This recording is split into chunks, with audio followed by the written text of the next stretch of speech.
Les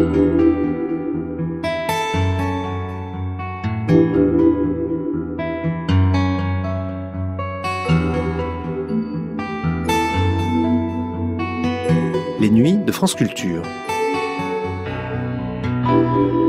Les nuits de France Culture, une mémoire radiophonique.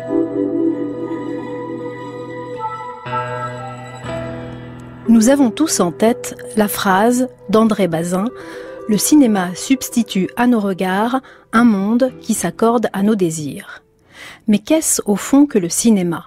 Est-il rêve ou réalité ? Les deux tout à la fois ou autre chose ? De quel côté penche-t-il et nous fait-il pencher ?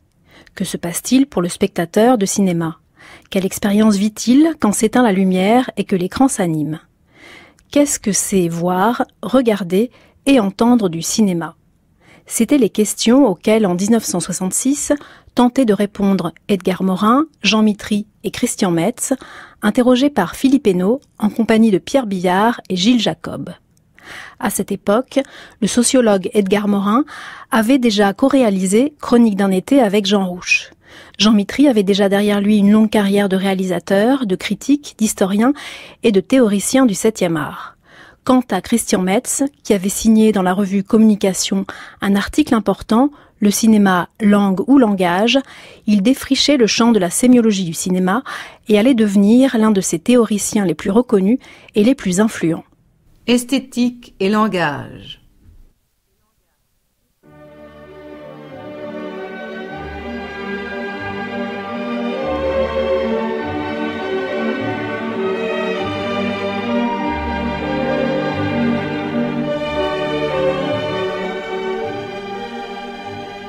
Le cinéma est-il un langage par Philippe Hénault.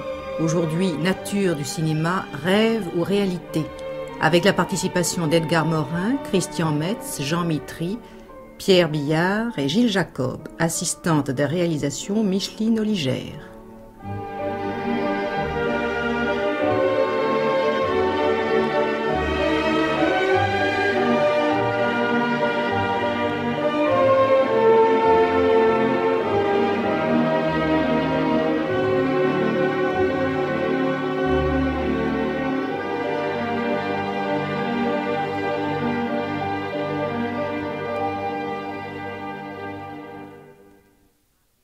La nature du cinéma est complexe, elle est ambiguë. On dispute depuis fort longtemps pour savoir s'il est reproduction plus ou moins fidèle du réel ou s'il est un rêve objectif. Il est très difficile d'aborder en peu de temps et sans les investigations nécessaires un problème aussi vaste. Mais nous essaierons, au cours de cette émission, d'analyser soigneusement un certain nombre de faits mis en cause et de suivre un développement méthodique. Pour le sujet que nous avons étudié, 3 termes sont en cause. Le spectateur, dont nous avons déjà parlé, mais qui sera plutôt considéré ici comme l'être individuel. D'autre part, le monde de l'écran, c'est-à-dire cette fois le langage cinématographique considéré comme mode de traduction des réalités du monde. Et d'autre part, derrière l'écran, les créateurs qui tentent de communiquer aux spectateurs une vision du monde à travers un langage déterminé. Eh bien, nous essaierons d'examiner cette détermination, d'examiner successivement la situation et l'attitude du spectateur, puis les structures diverses, psychologiques et esthétiques qui déterminent l'expression cinématographique.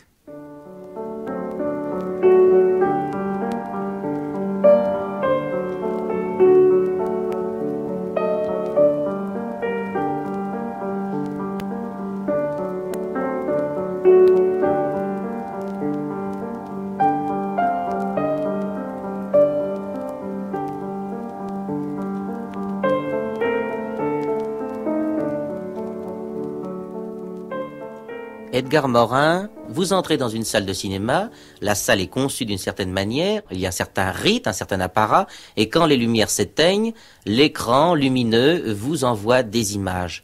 est-ce que ces conditions du spectacle ne vont pas dans un certain sens? Je crois que là encore, il faut parler des publics et non pas du public. Vous avez des publics qui vont mécaniquement au cinéma toute la semaine. Par exemple, prenez un bourg, il n'y a qu'une salle de cinéma. Ils n'ont qu'un film, ils n'ont pas le choix. Les gens iront voir du cinéma. Et souvent, on va voir du cinéma. On entre dans une salle à une certaine heure. On choisit grossièrement de l'aventure ou de l'amour ou de l'horreur, n'est-ce pas? Mais le film est peu individualisé. Parfois, ce seront beaucoup plus les vedettes qui seront individualisées. Bon. Mais dans d'autres cas, vous avez des publics sélectifs, n'est-ce pas, qui se déplacent pour voir un film. La deuxième partie de votre question, c'est le problème, n'est-ce pas, de l'état du spectateur, de cette sorte d'état très étrange, parce qu'effectivement, il ressemble au sommeil, mais ce n'est pas du sommeil. Il ressemble au rêve, et ce n'est pas du rêve. C'est un état de veille, mais qui n'est pas comme tous les états de veille. C'est pas un état somnambulique tout à fait. C'est pas un état hypnotique, bien qu'il y ait des éléments hypnotiques. Bon. Moi, je le caractérise, si vous voulez, par un état de double conscience. C'est-à-dire que il y a une conscience veilleuse, exactement comme on dit qu'il y a une lumière, une veilleuse, n'est-ce pas, qui reste en permanente allumée, comme la petite veilleuse qui se trouve devant la porte de la sortie de secours ou la porte des water. Et il y a une partie de la conscience qui est rêveuse, qui est en pleine imagination. Mais je dis que la veilleuse est toujours présente et à certains moments, elle s'allume plus fortement et elle stoppe la participation.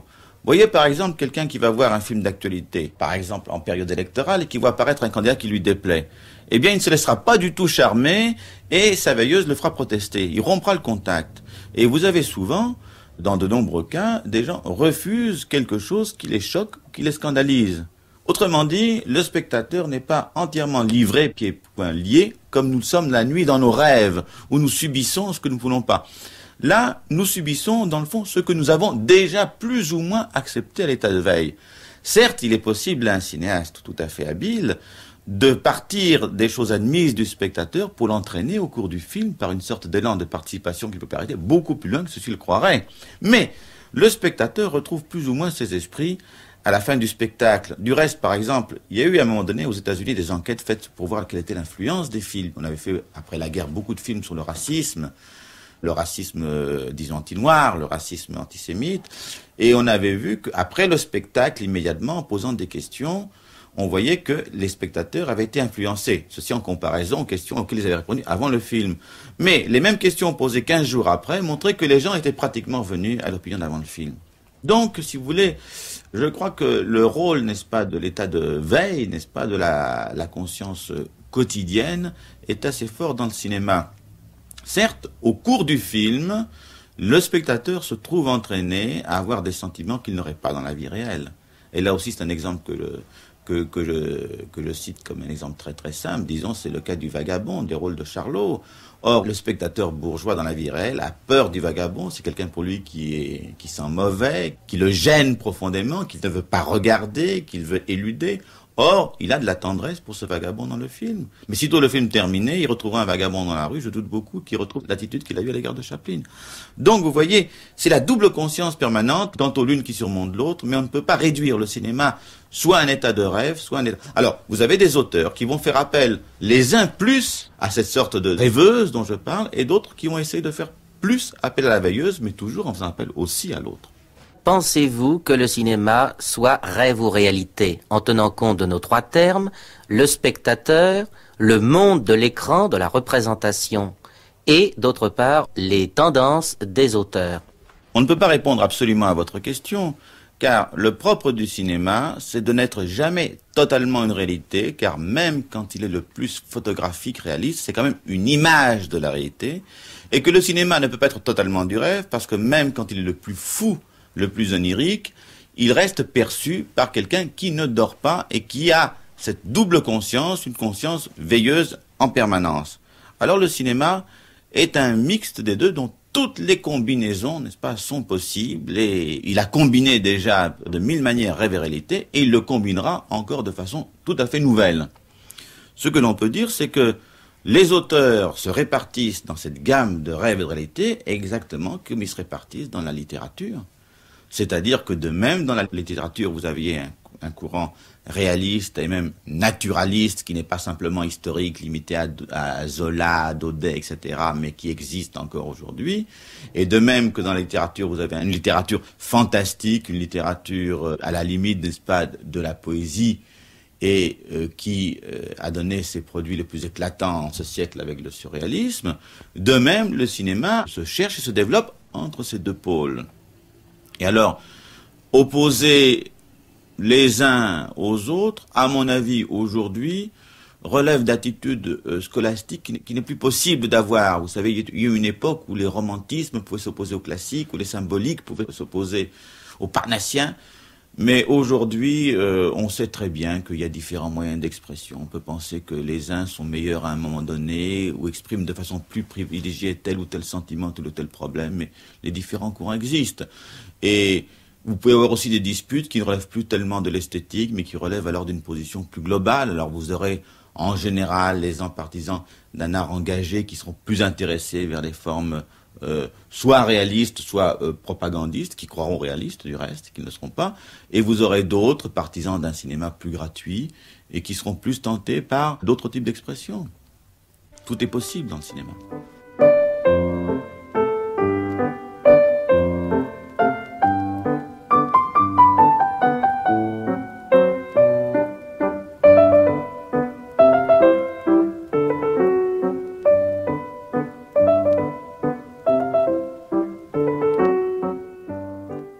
Après Edgar Morin, nous allons interroger M. Christian Metz, qui est un spécialiste du langage sous l'angle théorique. Monsieur Metz, pensez-vous que, comme moyen de communication, le cinéma tient plus de la réalité ou du rêve? Il me semble que la situation filmique, c'est-à-dire celle du spectateur devant le film, ne se confond ni avec le rêve proprement dit, le rêve nocturne, ni avec la rêverie éveillée, ni avec la perception réelle. Il me semble en somme que la situation filmique est une visée de conscience spécifique. Les différences de la situation filmique avec le rêve nocturne, me semblent nombreuses, évidentes. D'une part, le récit filmique est beaucoup plus cohérent, beaucoup plus construit qu'un rêve. Certain. Il relève d'une logique diurne, en quelque sorte. C'est une logique qui est cohérente, qui est organisée, alors qu'un rêve est beaucoup, considérablement plus incohérent. Alors là, je pense à ce que disait le psychologue Zazo. Il disait qu'un rêve qui serait strictement mis en film, c'est-à-dire le script, en quelque sorte, de ce film, serait la littéralité du rêve, donnerait un film incompréhensible. Oui. Et il me semble aussi, c'est peut-être à rapprocher de ce même ordre de pensée, il me semble que les séquences oniriques des films sont presque toujours peu convaincantes. Je veux dire que même quand elles sont belles, et quand nous les aimons pour leur qualité ou pour leur résonance, elles ne sont pas un équivalent convaincant de nos rêves. C'est exact, oui. Une autre différence, me semble-t-il, du cinéma avec le rêve, c'est que dans un rêve, on ne sait pas qu'on rêve. Oui. Alors ça me semble très important. Il y a tout de même un niveau de vigilance dans le rêve qui est évidemment très, très bas, tandis qu'au cinéma, on sait qu'on est au cinéma. Oui. Alors, cette différence me paraît tout de même très importante. Ensuite, au cinéma, l'imagination du spectateur est tout de même guidée, encadrée, fortement tenue en lisière par un objet extérieur réel, par les images du cinéma. Le spectateur perçoit quelque chose de réel, qui est une image. Et qui lui est proposé. Et qui lui est proposé, voilà. Et qui lui est proposé de l'extérieur, alors que le rêveur est un créateur de fantasmes, qui ne s'appuie sur rien. Alors, serait-ce alors que l'état filmique se confond ou se rapproche davantage de la rêverie éveillée? Je ne crois pas non plus. Évidemment, le niveau de vigilance est le même dans la rêverie éveillée et au cinéma, puisque dans les deux cas, l'imaginaire est clairement perçu comme tel, et que dans les deux cas, on garde la possibilité de revenir au réel, à tout instant. Et pourtant, il y a une différence, ici aussi, une différence d'un autre ordre, cette fois, c'est que la rêverie crée, me semble-t-il, des images très floues, des images qui restent toujours un petit peu évanescentes, alors que le cinéma nous impose tout de même des visions précises, sur lesquelles notre imagination pourra broder, mais qui, au départ, ont une solidité visuelle. Les images filmiques sont vaporeuses, même les plus poétiques, les images les plus poétiques, j'emploie le mot entre guillemets à dessein, restent terriblement précises par rapport à des images mentales que nous évoquons dans la rêverie. Alors évidemment, la rêverie, c'est à mettre en rapport avec le même fait que je citais tout à l'heure. La rêverie n'a aucun support extérieur, et en cela, elle est semblable au rêve. Ou alors qu'au cinéma, l'imaginaire s'appuie sur une perception. Serait-ce alors que le cinéma se rapproche de la perception réelle, la perception du réel? Puisque vous m'avez posé la question, rêve ou réalité? Je ne crois pas non plus. Parce que la perception réelle est pratique, d'abord, elle est toujours orientée vers l'action. Nous voyons dans la rue, par exemple, nous voyons des obstacles, nous cherchons à les contourner. Il y a quelque chose toujours de pratique, d'utilitaire, alors que la perception filmique est gratuite, évidemment, c'est une contemplation, plutôt qu'une perception. D'autre part, la perception réelle est multiple, c'est-à-dire qu'elle engage à tout instant un grand nombre d'organes des sens. Il y a la vue, bien entendu, comme au cinéma, il y a l'ouïe, comme au cinéma, mais il y a aussi le toucher, il y a le sens de l'équilibration, comme le disait le théoricien Jean Epstein. À tout moment, je sais, j'ai des renseignements synesthésiques, est-ce que le sol est horizontal ou vertical, enfin une foule de perceptions qui n'ont évidemment aucun équivalent au cinéma. La perception filmique est en somme bidimensionnelle. Il y a la vue et il y a l'ouïe. Elle est plus pauvre, donc je crois que c'est pour cela qu'on ne confond jamais, c'est pour cela, entre autres, qu'on ne confond jamais le film avec la vie réelle. Au cinéma, en somme, je vise des objets. Si le film représente un camion, évidemment, je vise un camion. Mais je le vise absent, parce que je sais qu'il n'est pas là, ce camion. C'est l'image du camion. Voilà, je vise l'image du camion, je sais que c'est une image de camion. Alors là, il y a des analyses qui ont été faites par Albert Lafay, qui me semblent d'un grand intérêt. Oui, il s'inspire de la théorie de l'imaginaire de Sartre, de la fonction imageante. Donc je vise des objets, mais je les vise absents. Et par là même, la visée cinématographique s'oppose à ce qu'on pourrait appeler la fonction de réalité.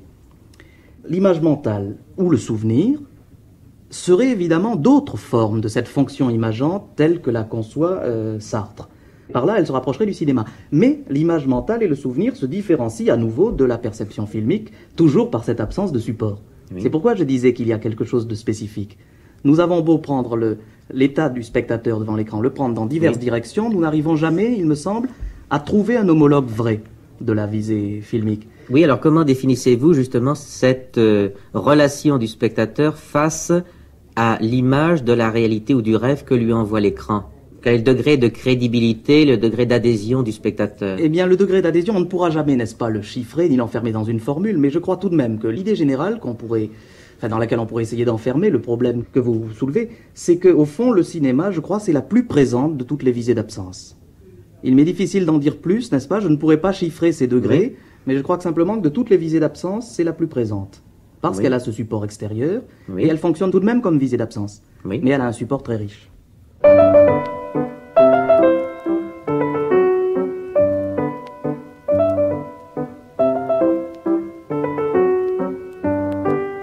Christian Metz, on dit très souvent que le spectateur participe tout de même intensément au spectacle cinématographique. On cite quantité d'exemples où le spectateur est tellement pris par l'action, par les conditions même du spectacle. Il est dans une salle obscure, il est influencé, il est véritablement conditionné par le spectacle. Est-ce que vous croyez à cette participation si intense du spectateur? Je crois qu'elle existe, certes, mais qu'on a beaucoup exagéré à ce sujet. Il me semble que ce conditionnement dont vous parlez, et qui incontestablement existe, il y a l'obscurité, il y a la polarisation visuelle sur le rectangle lumineux, il y a la scotomisation provisoire des soucis de la vie, enfin, tout ça, ça existe. Seulement, je me demande si toutes ces conditions sur lesquelles on a trop insisté, peut-être, ne sont pas simplement des préliminaires à la vision filmique. Oui. Et lorsqu'on a analysé toutes ces conditions, on ne reste pas au seuil du problème. C'est comme ces gens qui ont parlé à propos de l'état filmique, d'hypnose ou de mimétisme, et auquel Jean Mitry répond, je trouve, de façon très fondamentale dans son livre. Ils ont confondu peut-être les préliminaires, la mise en condition préliminaire, qui nous rend simplement disponibles pour la fiction. Ils l'ont confondu avec ce qui est le centre tout de même de l'état filmique, c'est-à-dire l'état psychologique du spectateur pendant le film. Oui. Alors voilà pour ce que vous disiez de rectangle lumineux, d'obscurité. Oui. À partir du moment où le spectateur est conditionné, où il regarde le film, alors là, entre en jeu toute une série d'attitudes psychiques actives que Jean Mitry a fort bien décrit dans son livre, qui n'ont plus rien ni d'hypnose, ni de mimétisme, ni de fascination par le rectangle. Et je crois que l'essentiel tout de même est là, dans cette attitude active du spectateur pendant le spectacle, qui n'exclut certes pas la participation, au contraire, la participation est elle-même une attitude active, mais qui n'a pas cet aspect cataclysmique et aliénant que l'on a parfois mis en avant. Oui, on dit souvent qu'il y a un phénomène d'identification, ou en tout cas de projection du spectateur sur les personnages du film, sur le héros principal, très souvent sur les protagonistes. On dit par exemple qu'il faut que le spectateur se reconnaisse ou sympathise avec le héros principal, que par exemple, c'est une règle commerciale de ne jamais fonder un film sur les aventures d'un personnage antipathique. Que pensez-vous de cela? Eh bien, je ne sais pas ce que donneraient les réactions des spectateurs devant un film dont le héros serait entièrement antipathique, chose qui resterait d'ailleurs à définir. Oui. Ce que je pense simplement, c'est que cette identification du spectateur au héros du film, bien pour commencer, je ne l'appellerai pas identification. Oui. Il me semble que l'identification a lieu après le film. Il peut arriver que nous modelions nos conduites sur les héros du film. Alors on a vu à une époque, toutes les filles se peignaient comme Brigitte Bardot. Alors là, c'est de l'identification, puis c'est un processus qui va de l'extérieur vers le spectateur. Oui, c'est Mais une conséquence. C'est une conséquence, c'est ça, c'est une conséquence. Et là aussi, Jean Mitry le marque dans son livre. Oui. Pendant le film, c'est autre chose. Pendant le film, la fille n'est pas en train de se dépeigner pour se mettre comme Brigitte Bardot. Pendant le film, c'est de la projection. Oui. Nous arrivons à comprendre un film parce que nous projetons sur la conduite des héros des souvenirs que nous avons, des souvenirs qui ne sont qu'analogues, qui ne sont jamais identiques, où il y a toujours des tas de variantes. Des souvenirs que nous avons de conduite, nous-mêmes plus ou moins semblables, que nous avons eus dans la vie. Et ce n'est pas vraiment une identification, c'est une projection, d'une part, pendant le film, n'est-ce pas? Oui. L'identification éventuelle, me semble-t-il, vient plutôt après. Donc, projection d'une part, et d'autre part, comme le souligne Mitry, encore une fois, projection partielle. Partielle, toujours imparfaite, mais qui simplement est suffisante, ne serait-ce qu'au niveau de l'expérience du faire comme si, qui est suffisante pour que nous ayons une sorte de compréhension humaine du comportement des... Oui, je vous interromps parce qu'il y a une petite critique qui me vient à l'esprit. J'ai peur que l'auditeur, vous écoutant, ait l'impression que le spectateur devant l'écran marque une certaine distance, alors que tout de même, il est mis dans une atmosphère de suggestion. Il est quand même, disons, conditionné. À vous entendre, on penserait qu'il garde son quant à soi. Il garde une certaine distance, une certaine conscience. Est-ce que c'est vraiment votre position? J'aurais presque envie de dire que je ne pense pas qu'il garde une conscience consciente. Évidemment, dit sous cette forme, ça serait un petit peu provoquant. C'est-à-dire, je ne pense pas qu'il y ait chez lui un recul délibéré. Une distance critique. Voilà, une distance critique, qu'il soit en train de siffloter, qu'il soit en train de faire du quant à soi. Oui. Ça, à coup sûr pas. Simplement, la chose peut avoir lieu sans être aussi spectaculaire. Il sait tout de même à tout moment qu'il est devant un film. Oui. Évidemment, le niveau d'acuité de cette conscience est très variable selon les moments. Il y a des moments où on est très pris, il y a d'autres moments, au contraire, où on commence à froisser des cacahuètes. Oui. Mais il y a tout de même, de toute façon, et alors au niveau d'un instinct, il n'y a pas besoin de réfléchir, on sait que c'est un film. Oui. On sait que c'est un film, et alors j'en reviens là, je crois tout de même qu'il y a eu toute une littérature cataclysmique sur l'hypnose et le mimétisme qui... Oui. Alors on en arrivait même à se poser de graves problèmes quand on se disait mais qu'est-ce que ça va devenir avec le cinéma, c'est terrible, il va y avoir une mutation dans l'espèce humaine. Et on pensait surtout au problème des enfants. Là je crois qu'on a exagéré jusqu'à la légende, certainement. Pour les enfants encore plus, oui. Pour les enfants encore plus.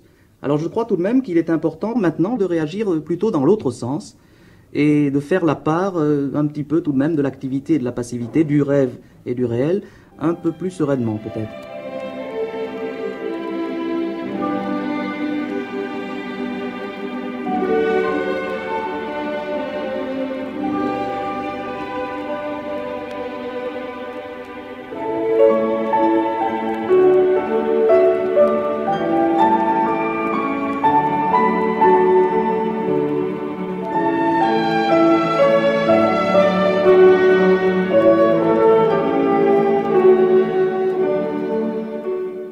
Avant de passer la parole à Jean Mitry, peut-être pourrions-nous demander à nos confrères s'ils ont des questions à poser à Christian Metz ou l'envie de lui donner la réplique. Pierre Billard. Je voudrais quand même revenir sur 2 points. Le premier concerne cette définition du rapport entre le spectateur et l'image qui se trouve sur l'écran. Rapport que vous avez analysé tout à l'heure en terminant par cette définition que j'apprécie beaucoup parce que je la trouve à la fois belle dans sa forme et intéressante dans son contenu, à savoir que c'était la plus présente de toutes les visées d'absence. Et je voudrais, pas seulement par goût du paradoxe, mais parce que je crois que ça correspondrait aussi à une vérité, me demander si ça ne correspond pas, ce rapport ou cette présence de l'image devant le spectateur de cinéma, si ça n'est pas aussi, d'une certaine manière, la plus absente de toutes les visées de présence. Je veux dire par là que quand vous définissez comme vous avez défini ce rapport, vous entendez par là que le spectateur, quand il voit l'image d'une locomotive, voit une locomotive. Et comme cette locomotive est absente, votre définition est exacte. Je pense qu'on peut prétendre aussi que pour certains spectateurs, il ne voit pas une locomotive, il voit une image de locomotive. Je veux dire que la conscience d'avoir affaire à une image virtuelle, absente, est toujours latente dans sa perception. Et qu'à ce moment-là, ce qui devient négatif, ce n'est pas ce qu'il voit, c'est son rapport actif avec ce qu'il voit. Il n'a pas l'activité pratique que déterminerait chez lui la présence, à quelques mètres de lui, d'une locomotive qui fonce vers lui. Il a coupé le contact avec l'action, ça c'est sûr.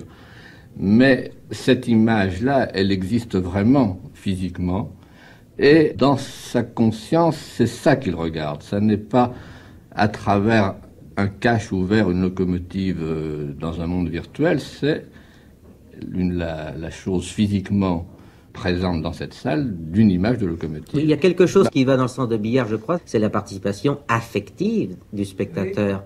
Comprenez, quand le cœur des spectateurs bat à un rythme différent, quand des femmes pleurent toutes les larmes de leur corps, c'est tout de même qu'il y a une projection sur une image concrète tout de même de la vie. Jean Mitry. Je voudrais simplement répondre à l'objection de Billard. Dans une certaine mesure, je ne suis pas loin d'être d'accord avec lui. Je ne le contredirai donc pas d'une façon absolue. Je pense seulement que tout cela est affaire et de personnalité, de personne plus exactement, et de conditionnement, pour reprendre le terme de Christian Metz. C'est-à-dire que, en fait, lorsque le spectateur est devant l'écran, il vise un réel donné en image à travers la représentation de ce réel. Il perçoit une image, il perçoit une représentation, mais il vise le réel représenté. Il vise donc le réel à travers une image du réel. Bien entendu, il ne cesse pas de percevoir une image, puisqu'elle est donnée dans un cadre, elle est structurée, est arrangée, mais sa visée, sa perception affective est celle d'une représentation, sa visée intellectuelle est celle du représenté. Autrement dit, pour reprendre l'image de Billard, quand il voit une locomotive, il perçoit l'image d'une locomotive, mais il vise la locomotive réelle à travers l'image qui lui en est donnée. Maintenant, pour des raisons aussi que Michotte a étudiées et d'autres psychologues, où on a démontré que l'image en mouvement acquiert la tridimensionnalité, en dehors des questions de relief. C'est-à-dire que l'image qui est donnée sur une surface plane est perçue comme d'une réalité à 3 dimensions, c'est-à-dire d'un réel qui se réalise de l'autre côté de l'écran. Autrement dit, l'écran n'est qu'une fenêtre ouverte sur un monde qui se réalise de l'autre côté de l'écran. Oui. Il n'en est pas moins vrai, et là je suis d'accord avec Billard, que bien souvent, le spectateur perd cette notion et a la notion parfaite de percevoir une image. Mais à ce moment-là, c'est précisément que le film ne l'intéresse plus. C'est qu'il ne participe plus. Quand le spectateur participe, il oublie l'image et il adhère à la réalité qu'il voit à travers cette image. Mais bien entendu, il arrive des moments de détention, ou simplement que le film ne l'intéresse pas, ou qu'il se détache du film. Alors dans la mesure où le détachement est plus grand, le spectateur perçoit davantage l'image en tant qu'image. Donc sur ce plan-là, je suis d'accord avec Billard. Bien souvent, le spectateur a la notion très claire de percevoir une image. Mais à ce moment-là, il ne s'intéresse plus au film. Je crois que maintenant, il faut prendre le problème de l'autre côté. Nous l'avons vu du côté spectateur, il faudrait maintenant le voir du côté créateur, c'est-à-dire du point de vue de l'expression cinématographique des auteurs. Et je voudrais, puisque vous parliez de l'image, je voudrais qu'on en vienne tout de même à, non pas la contradiction, mais le complément de ce que vous avez dit. Il faudrait tout de même soulever ce fameux problème du réalisme de l'image et de son étonnant pouvoir de conviction. On a dit que le cinéma était un art fondamentalement réaliste, terriblement concret, terriblement précis. D'autre part, pour d'autres, le cinéma est avant tout une technique de suggestion qui, par le découpage et le montage, par tous les procédés d'écriture, au contraire, est un admirable trucage. Alors je crois qu'il faudrait tout de même essayer de trier toutes ces idées et dégager quelques principes clairs. Jean Mitry ? Prenons le problème par le commencement. Poser la question du réel, ça serait d'abord définir le réel. Qu'est-ce qui est réel, qu'est-ce qui ne l'est pas ? Sans entrer dans des discussions philosophiques ou métaphysiques, prenons, si vous voulez, comme point de départ, la définition du réel est, pour nous, réel, ce que nous percevons immédiatement dans le réel quotidien. Les choses, les objets du monde qui nous entourent, considérons-les comme le réel vrai. Et posons ce postulat, si vous voulez, au départ. Disons Bien, le monde de notre le expérience. monde de notre expérience, c'est le monde réel. Si nous partons de ce principe, alors on peut dire que effectivement le cinéma est de tous les arts le plus réel, le plus réaliste, mais il ne faudrait tout de même pas exagérer. C'est-à-dire que pour moi, le cinéma est surtout de tous les arts celui qui abat le plus facilement, le plus résolument, la cloison étanche que l'on a établie entre le réel et l'irréel. Dans un film réaliste, infiniment réaliste, il y a toujours une part d'irréalité ou d'irréalisme, ou d'irréalisation. Je vais m'expliquer sur ce point dans un instant. Et dans tout film irréel, merveilleux, il y a une part de réalité. L'irréel absolu n'existe pas au cinéma, ne peut pas exister, puisque le cinéma est un art du concret. Lorsque le cinéma raconte une histoire merveilleuse, une histoire féerique, une histoire fantastique, eh bien, il donne à cet irréel, à cet imaginaire, une incarnation, une authenticité, il lui donne acte de présence réelle.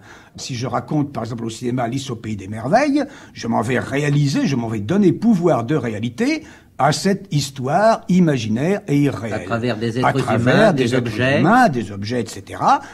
Si vous voulez, l'irréel sera uniquement du contenu, sera uniquement de la logique événementielle. Oui. Alors nous dirons, c'est une logique imaginaire, irréelle, mais qui se trouve être dans une certaine mesure concrétisée, réalisée. Oui, mais par exemple, prenons le cas des frères Lumière, reprenons la locomotive de Billard, les frères Lumière tournant à l'arrivée d'un train en gare de la Ciotat. Oui, c'est du réalisme, c'est de la réalité, bien entendu. Oui. Seulement, si vous voulez, j'ai inversé le problème, oui. J'ai commencé par parler de l'irréel, du rêve.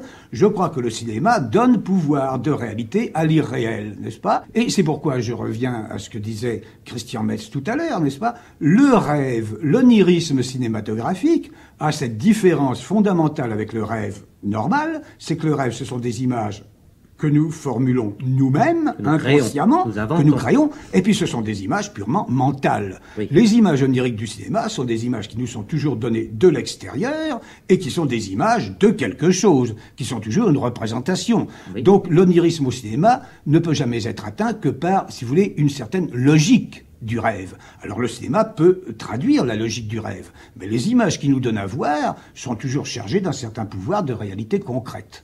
Donc voilà, si vous voulez, un certain parti, le plan irréel. Je vois où vous voulez en venir. Maintenant, le plan réel, c'est exactement la même chose, mais à l'envers. Je prends une image, il y a deux plans sur le plan de la réalité. Il y a le plan de la forme et puis le plan du contenu. Oui. Sur le plan du contenu, le cinéma est de tous les arts incontestablement celui qui peut nous donner une représentation aussi authentique et aussi vraie que possible d'une réalité vécue et d'un réel social. C'est-à-dire le seul de tous les arts qui peut nous représenter des personnages en action dans un milieu authentique et où cette action est toujours conditionnée par le monde extérieur. Oui, je vous arrête, Jean Mitry, parce que vous employez le terme de représentation et non pas de reproduction.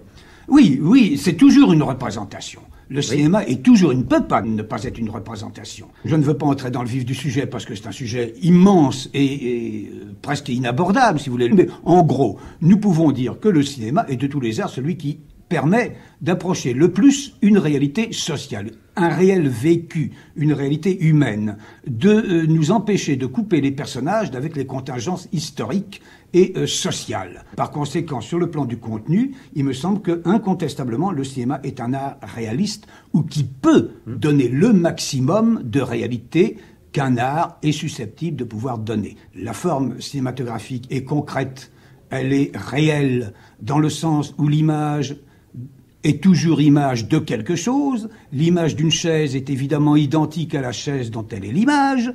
Il est incontestable que je ne pourrai jamais m'asseoir sur l'image d'une chaise comme je peux m'asseoir sur une chaise, mais si je ne mobilise pas, si je n'ai pas besoin de mobiliser l'image, je perçois l'image de la chaise exactement comme je perçois la chaise dont elle est l'image. Donc sur un plan, si vous voulez, de perception immédiate, il y a une analogie certaine. Mais s'il y a cette analogie, s'il y a cette quasi-identité entre l'image de quelque chose et le quelque chose dont elle est l'image, par le fait qu'elle est image, elle transforme cette chose. Autrement dit, l'image d'une chaise, c'est bien semblable à la chaise dont elle est l'image, mais c'est la chaise, pour reprendre l'idée de Sartre, la chaise donnée en image d'une part, et d'autre part donnée dans un certain cadre, elle est limitée. Et je peux faire un autre angle, ce sera un autre aspect ou un autre ensemble d'aspects, et par là un ensemble de relations, un ensemble de rapports entre les aspects des choses. Oui. Donc, cette image, ce sera un choix. Je vais la faire suivre d'une autre image qui sera un autre choix. Je vais composer une continuité qui sera toujours arbitraire, toujours fabriquée. Si réelle, si réaliste sera-t-elle? Autrement dit, avec des matériaux qui sont saisis dans la réalité, je vais fabriquer une réalité parallèle qui sera tout aussi vraie, tout aussi vraisemblable, tout aussi plausible, mais qui sera à l'image de la réalité, mais qui ne sera jamais l'image de cette réalité.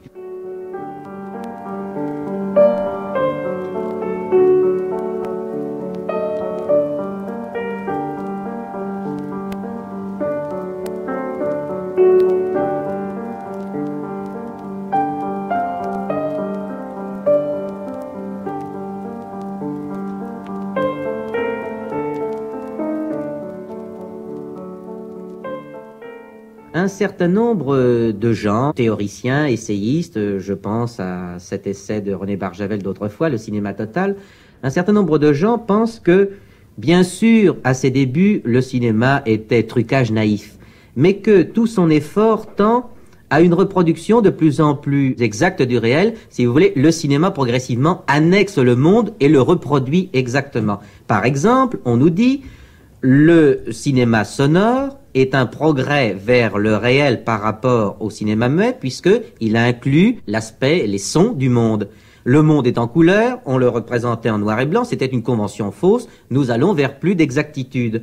Bientôt, nous aurons le cinéma odoriférant, le cinéma en relief, et peut-être un jour, nous abolirons l'écran, si bien que, au terme de tout cet effort, le cinéma, ce serait le film que l'on voit à la terrasse d'un café, le film de la vie. Est-ce que, messieurs, vous pensez que c'est le destin du cinéma que d'aller par ce truchement vers une réalité de plus en plus impressionnante, exacte, ou bien pensez-vous que cette illusion est même facticité? Jean Mitry. Eh bien, oui et non. C'est-à-dire, je pense effectivement que plus le cinéma se développe, plus les moyens techniques sont précis, couleurs, son, relief, etc., plus le cinéma se rapproche davantage d'une réalité. Mais, comme je le disais tout à l'heure, il ne sera jamais autre chose qu'à l'image du réel, mais non l'image exacte de cette réalité vraie, pour une quantité de raisons que vous savez très bien, nous ne pouvons pas développer ni même aborder ici. Mais en gros, ce n'est pas possible. Disons, si vous voulez, que le cinéma est de plus en plus asymptote de la réalité, qui s'en rapproche de plus en plus. Mais je dirais aussi que plus le cinéma se rapproche de la réalité, plus il trouve les moyens de s'en éloigner. Oui. C'est-à-dire qu'il est beaucoup plus facile de faire de l'irréel lorsque l'on possède la couleur, le son, le relief, la reproduction intégrale de la réalité que lorsqu'on ne la possède pas. Autrement dit, l'irréel de Méliès était un irréel très factice, alors que l'irréel qu'un metteur en scène est capable de réaliser aujourd'hui est infiniment plus souple, précisément parce qu'il travaille avec un élément qui est beaucoup plus près de la réalité. Autrement dit, en gros, plus on se rapproche de la réalité, plus on acquiert les moyens de s'en éloigner. Oui, je crois que c'est très important ce que vous dites, et je crois qu'un des exemples que vous avez choisi est assez célèbre, c'est celui de la couleur. Il est évident que si d'un côté, effectivement, on peut faire des films en couleur naturelle, comme on a souvent dit, beaucoup de créateurs pensent que cela n'a aucun intérêt et que ce qui compte, c'est une vision colorée, personnelle du monde. Le peintre à son chevalet n'a pas pour souci d'habitude de reproduire la couleur exacte du monde, mais d'inventer les siennes. Eh bien, Monsieur Metz. À la question que vous venez de poser, Philippe Hénault, est-ce que toutes ces techniques nouvelles dont le cinéma s'est enrichi par la suite nous ont rapprochés de la réalité? Je répondrai un petit peu dans le même sens que Jean Mitry, oui et non. Au fond, nous n'avons pas exactement défini ce que nous appelons réalité, cette réalité dont nous nous demandons si le cinéma s'en rapproche ou non. Il me semble qu'il y a deux choses qu'on ne peut absolument pas confondre dans la discussion. L'adjonction de techniques nouvelles, qui en principe est infinie, le cinéma pourra être odoriférant, comme vous l'avez dit, on peut se rapprocher sans cesse de la réalité, mais cette adjonction de techniques nouvelles n'enrichira jamais que le matériau de la représentation cinématographique. C'est-à-dire que le matériau de la représentation cinématographique sera de plus en plus réel, ou plus exactement, intégrera en lui un nombre de plus en plus grand d'indices de réalité. Nous aurons donc enrichi la représentation. Oui. Mais personne ne dit que nous aurons enrichi d'autant, par une proportionnalité mécanique, la réalité du représenté. Quand on parle de la réalité cinématographique, il s'agit tout de même de la réalité d'une fiction. C'est, par exemple, l'histoire, s'il s'agit d'un film narratif, presque tous les films sont narratifs, l'histoire est plus ou moins crédible. Il y a aussi une vérité qui est affective, il y a aussi une vérité qui est esthétique. Il n'y a pas seulement la réalité du matériau de la représentation. Il y a le fait que le monde de la fiction prend plus ou moins de crédit psychologique, de réalité psychologique. Alors de ce point de vue-là, je crois qu'évidemment l'adjonction, même en nombre infini, d'indices de réalité supplémentaires dans la représentation ne nous garantit aucunement que la fable prendra plus de corps psychologique. Or, au niveau de la fable, la réalité ne saurait être rien d'autre que le corps psychologique qu'elle aura pris, puisque c'est une fable de toute façon. Oui, merci. Voilà pourquoi je vous disais oui et non. Merci, Pierre Billard. Les exemples que vous citez sont des exemples de techniques. De ces techniques, on peut tout faire. On peut penser que ces techniques pourraient servir à une appréhension de la réalité plus stricte, plus précise, plus approchée. Mais on constate que, dans le passé en tout cas, c'est le contraire qui se produit, et que ces moyens nouveaux sont généralement employés pour s'éloigner davantage de la réalité. La parole n'a pas introduit plus de vérité, elle a introduit le théâtre au cinéma. La couleur a introduit d'autres éléments de fantaisie et non pas une nouvelle approche de la réalité. Et aujourd'hui, nous pouvons voir des films en couleur sur grand écran, donc théoriquement affectés d'un facteur de réalité plus grand. C'est quand même à la télévision que nous avons le sentiment de réalité, alors que c'est dans le cinéma que nous avons le sentiment de fiction. Donc ça prouve que le rapport entre moyens techniques et sentiment de la réalité n'est pas mécanique en tout cas. Gilles Jacob. Je voudrais ajouter juste un mot en ce qui concerne la question de l'odeur, car là, je crois que c'est vraiment une quasi-impossibilité. Des essais ont du reste été faits aux États-Unis il y a une dizaine d'années à ce sujet-là, et si on arrive dans une salle de spectacle à créer une odeur, le gros problème est d'éliminer cette odeur pour apporter l'odeur suivante. Et je crois que là, c'est vraiment une impossibilité. Pour résumer tous les développements de nos amis, je crois qu'on a posé au fond 3 termes en rapport étroit. C'est les rapports entre le spectateur et le monde représenté à l'écran et le créateur qui dispose d'une technique, d'un langage, qui a aussi une vision personnelle et donc l'objet cinématographique, l'objet filmique est issu d'un rapport constant en 3 termes, spectateur, écran, c'est-à-dire monde représenté, et d'autre part, auteur qui le représente à travers une technique et un langage.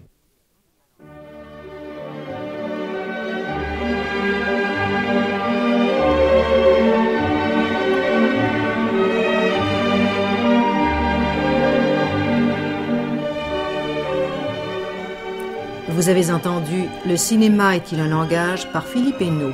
Aujourd'hui, Nature du cinéma, rêve ou réalité, avec la participation d'Edgar Morin, Christian Metz, Jean Mitry, Pierre Billard et Gilles Jacob. Assistante de réalisation, Micheline Oligère.